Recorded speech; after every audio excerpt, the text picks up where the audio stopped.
Hey guys, what is up? It is me, Pagey, here once again with another video on just, I guess, the CW, but also just DC as a whole. So there seems to be a constant revolving door of just various news and updates and all of that when it comes to just things connected to Warner Brothers, that including the DC stuff and an extension to that, the CW stuff as well, and there will be a focus on that, of course. However, one thing to mention which involves the CW stuff as well as the other DC stuff is DC Fandome. Well, despite the trades like Variety and Hollywood Reporter, maybe some other places, stating in like the past like month to maybe 2 months or 6 weeks, something like that they heard DC Fandome was going ahead this year, not saying a date, just saying, yeah, they've heard it's going ahead.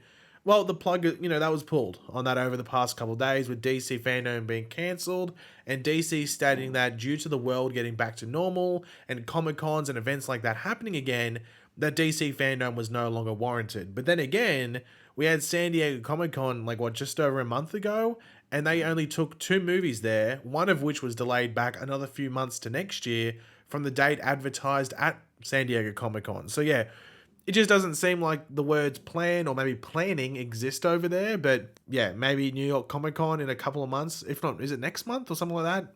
Maybe that brings something. It's a wait and see, I guess. But the thing is that there's even people saying that they had various shows and movies had stuff planned for Fandome, whether it was trailers or little behind the scenes things or reveals, posters, whatever it might be. So I don't know if it was a last minute thing, but I think that the new regime with Discovery at Warner Brothers doesn't want anything to do with the previous regime. And they were the ones that created Fandome, like AT&T and Jason Keeler. So they're probably scrapping that because it's not their invention. They just don't want to invest any time in it. So we'll wait and see what happens maybe in New York Comic Con. But yeah, the first real topic to talk about in this video is some updates from the CW, which maybe shine a light of hope going forward into the years to come, which many didn't think was coming, including myself. So this exclusive report is coming from Deadline, so I will break down the important parts because it goes on for a while, but this is really what you need to know.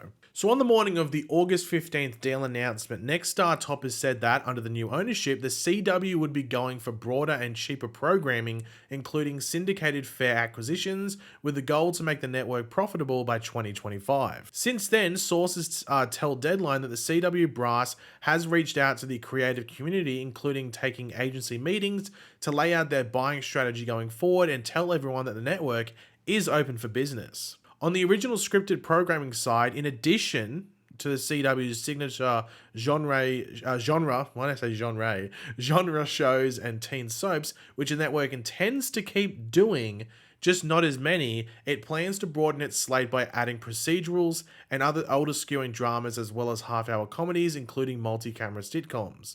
The overall message was, bring us what you would have brought to the CW before, but also bring us what you wouldn't have brought us in the past as well. So what does this mean in the nutshell? Well, that last paragraph or two really explain it, but for our favorite DC shows on the CW currently and maybe also to come, it means that the outlook isn't as bleak as it did a month ago, based on the statements given at that point, which made us think oh, they're going to cancel anything that's even slightly average to make and just get really cheap stuff. However, there won't be as many classic CW shows. They're still going to be there, just not as many as they do say there. So they are going to keep, and I guess greenlight going forward, what they see as the best of the lot, while also steering away from developing anything to a large degree at least that doesn't line up with what they see as their average viewer age, which is 58, though that is a complete misrepresentation.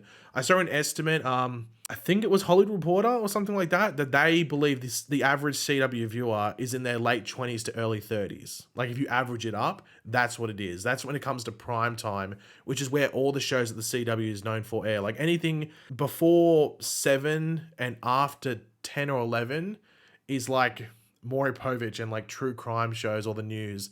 And that's where that builds up the average age of 58. So it's a misrepresentation, because people think, oh, it's a 58-year-old watching Riverdale or something like that. It's a misrepresentation. However, to also keep it simple, family shows are basically what we should expect. They say teen shows as well, but I'd be very surprised if we get too many of those. They might do one. When really, if you look back at the CW over the past decade, they'd have at least 4 running like that. So a teen show is something like Riverdale, Vampire Diaries, The Legacy Show, maybe Nancy Drew. I don't know if you'd put maybe Nancy Drew, but that's like a teen show. While a family show, well, I'll actually name some examples of family shows currently on the CW. So that would be the DC shows that we currently have at the moment that haven't been cancelled, like Superman and Lois, Stargirl, and The Flash. I would all categorize them as family shows.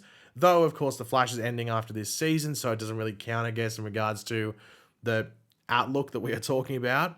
And then like shows like Walker and maybe even a spin-off prequel would fall into that family show as well. All American maybe as well. I'm not 100% sure on the demographics of that. I would say it's teen, but then again, maybe it's family. I'm not too sure. But those are the type of shows that I would expect CW to keep going with. But of course, they do talk about in the article reaching out to other production studios and other creators for their content. But I would expect most of the new stuff to come from Warner Brothers or Paramount, like it already does. So like 8 or 9 out of 10 shows that air maybe in like the fall season are from Warner Brothers or Paramount. Maybe there's 1 or 2 from somewhere else. Now, funnily enough, I was actually talking to someone about a week or 2 ago, and I've never really found a video to bring it up in properly, so I'll bring it up here. But I was talking to someone who has attachments to Superman and Lois in Vancouver, and they told me that they have heard really no issues in regards to danger for that show specifically. They don't know about any of the other shows, where it's the ones the other ones that film in Vancouver, or a show like Stargirl, which films in Atlanta. But they believe all is good, and there is really no worries for the show being cancelled or anything like that due to the CW buyout. However, they also think that the clean out from earlier this year with shows like Legends, Batwoman, Naomi, Legacies, Charmed, and other shows like that, was obviously cutting costs, but it also created like a bit of a safety barrier for the continuing shows going forward, like Superman and Lois, like Stargirl, and I guess even The Flash as well. But that is just what they think. Nothing concrete there. But they've never really felt the need to lie to me before, so I'd go along with it, but just take it as you will. It's still nothing concrete. But the last thing to bring up in this video, once again relating to DC, but this time looking at the brand as a whole, is this new leader they are looking to bring in, with Dan Lin looking to be the front runner. Not confirmed, but not confirmed to be in final talks, but seen as the front runner. But then there's also Emma Watts, I think her name is, who had worked at Paramount, or maybe still works at Paramount. I think that's just what I've read, Paramount associated with her name. But Variety did release a breakdown early this week in which they laid out not only where DC could go in the near future once this new leader is brought in, but also just the obstacles and steep hills that they have challenging them as soon as they sign their name on that dotted line of that contract. So there's issues such as dealing with the fallout from the Batgirl cancellation. That is still a hot topic in Hollywood, even though you might not be seeing as much of it on Twitter at the moment. The managing ongoing and also unconnected film and TV projects. So this includes things like how you have the Joker and then like the Batman. We have Joker 2, I guess, and then you have the Batman existing out of the universes where you have Wonder Woman, Peacemaker, The Flash, Aquaman, Black Adam, Shazam, all those movies. It's just, you have 3 different universes going on. And then there's also other stuff going on TV. So you look at Marvel, where everything's pretty much, under the same thing. Well, it isn't the same thing. It's under the same umbrella, on the same earth, and the same canon and content and stuff like that. DC's scattered. I don't want to say I prefer, but I don't mind it being scattered because you allow different takes on certain things. But at the same time, there's a lot, you can step on a lot of toes doing that, and it can become a bit messy. Figuring out what to do with the Flash is obviously going to be the big one. It looks like the Flash is going to go forward. It didn't get a date change like Shazam and Aquaman did. It's still in, I think, late June next year.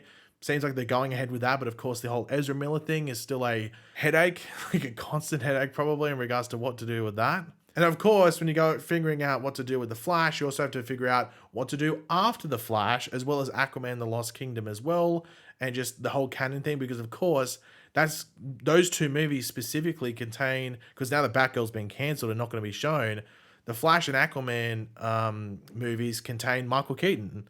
And of course, with Aquaman, Ben Affleck's come in, he did like a day of reshoots.